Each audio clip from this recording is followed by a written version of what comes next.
So Noelle, tell us a little bit about I guess you can even start earlier, start before GCIT, and tell us your dance history, and then what happened after you graduated high school and into college.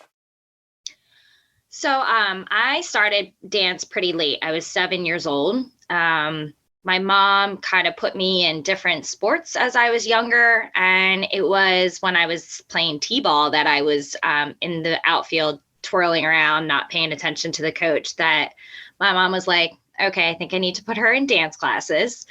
So I went to a Southern New Jersey dance studio, and I fell in love. It was like the perfect place for me to get my energy out.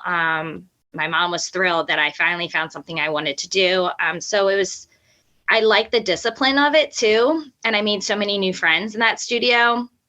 I just felt like it was a second home. So as I got older, I was there I think I was there like 6 days a week. And it was to the point where I had carpool with some of my friends because my mom was tired of taking me every single night. But so it was just something I knew I wanted to continue for the rest of my life. And then I had heard about GCIT. So I had auditioned and got into their performing arts program, which no longer is called what was it called? Southern New Jersey It was Academy. the Southern New Jersey Academy of Performing Arts. Yeah. So that's not even a thing there anymore. The school has grown so much.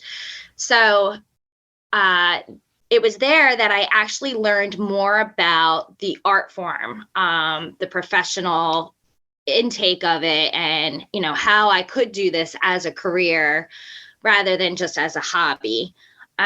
So that school was a huge eye opener to me, learning about the dance history and all these professional artists. But it was funny when it came time to my senior year, I went the safe route. I kind of got scared because I knew as a dancer, you kind of have a timeline as a performer. You hit a certain mark where you can't do it anymore, or you're not asked to be in a company because of your age or your body type. Especially back then, it was about body types.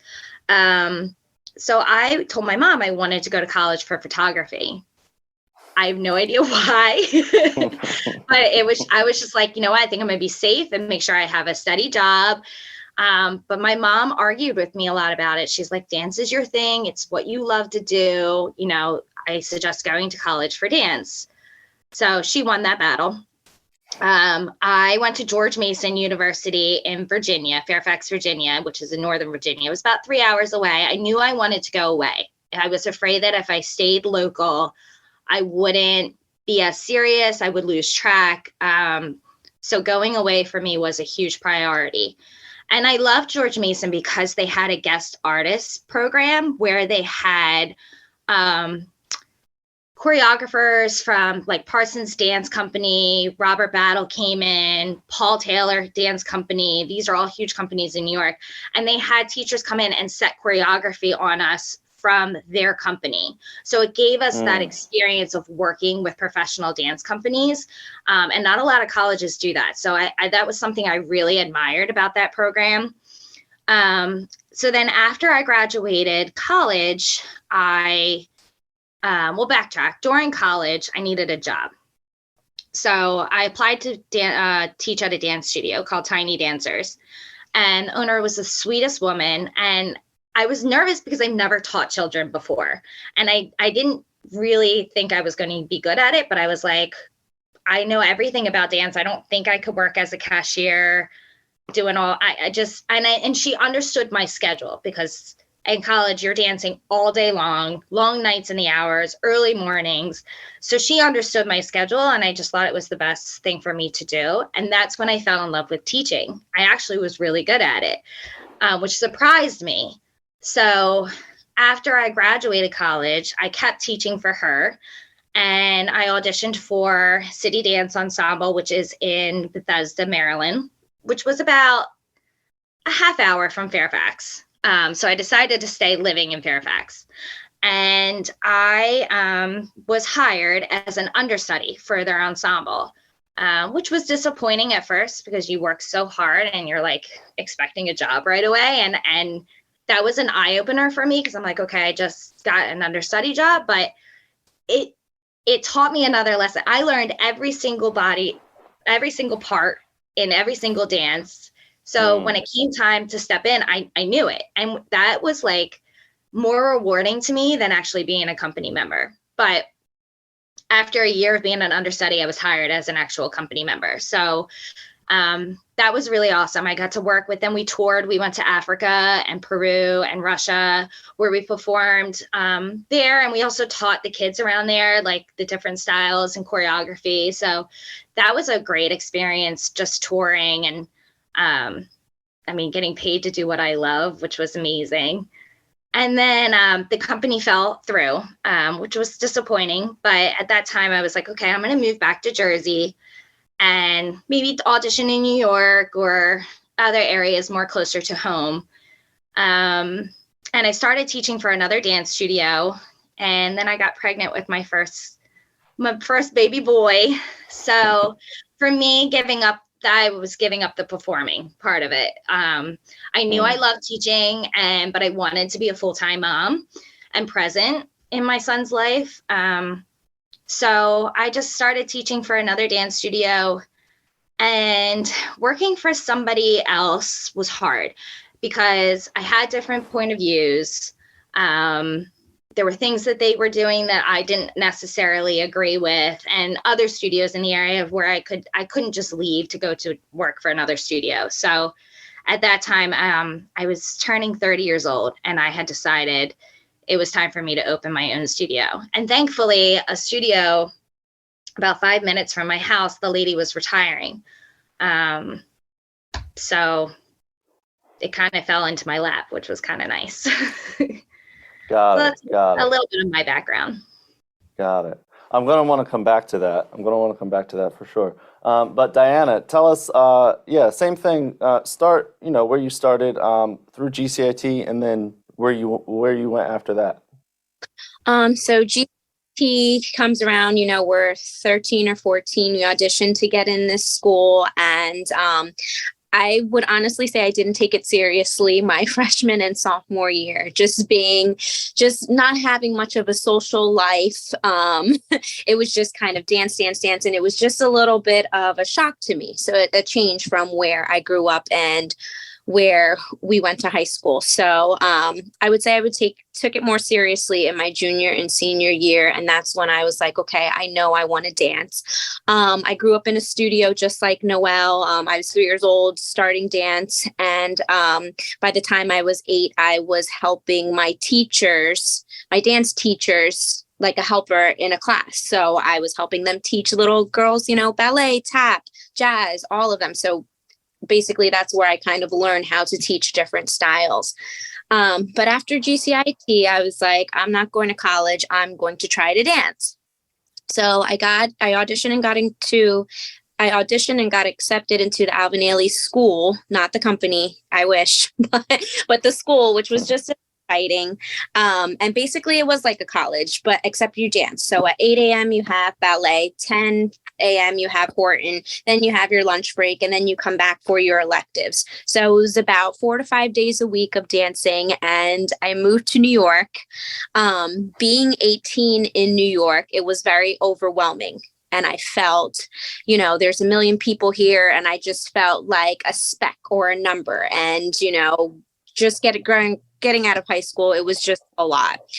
So the opportunity for college came about, and I was like, you know what? I guess I'll go. Just like Noelle said, I need a backup plan. Dance, I can dance at this school that I am applying to. So after my year in New York, in 2006, I applied and went to Central State University in Ohio. And they had a dance team, but their dance team was very different from anything that I've done.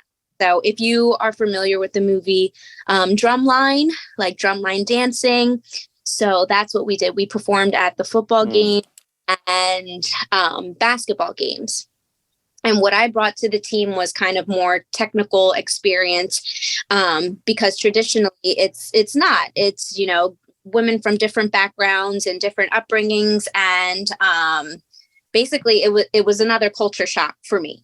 So that was an experience in itself. I didn't know what I wanted to do after college. So I moved back to New York around 22, and I went to grad school, where I always knew in the back of my head I wanted to open a dance studio, and that's what I was going to do. So I was like, let me go to grad school for business, and I got my MBA at Metropolitan College of New York.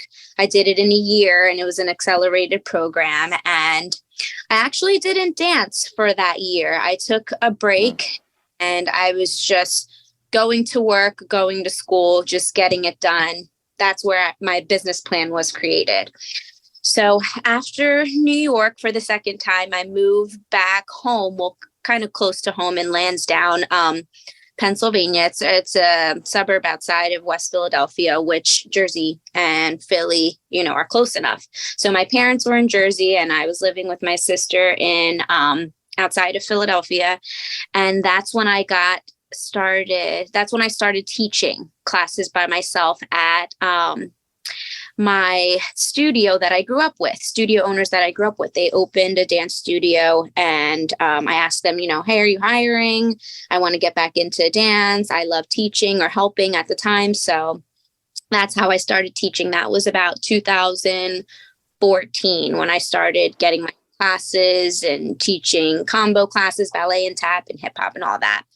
And that's also when I auditioned for the Philadelphia Soul and got into the whole dance team life, which is also very different than your traditional ballet modern classes that, we did in GCIT.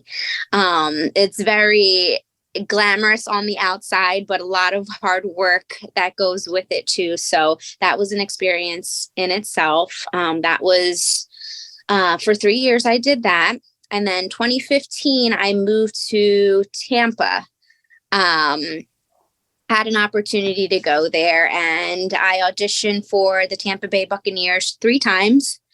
Finally made it my 3rd time, which was like a huge accomplishment. I was only on the team for a year because I was turning 30, and I was just like, this is a lot. But during my time in Tampa, I had the opportunity to manage and teach a dance studio for 3 years. So that's when I started, or that's how I started and learned how to manage a business, the admin side. So basically, I was doing that a total for 5 years. I lived in Tampa. It was 2019, and I was like, okay, I don't have any family in Tampa. I'm just ready to come back home with my family. Started to look for places to open a dance studio in 2019 with my mom, and just kind of started getting ideas. We looked in Westmont first. It's a little town, Westmont, New Jersey. And basically nobody would give me the opportunity to rent out a space, or there weren't opportunities to rent out a space. Finally found a place in Haddonfield to open the dance studio. It's a very small place. And then I signed my lease, and a follow-up question, but 2 weeks later, Jersey got shut down from the pandemic. So I was in the process of, opening a new dance studio. Pandemic hits, and it's just like, oh my gosh, what now? So that's what, I guess, 3 years later, or 2.5 years later, that's what brings me here.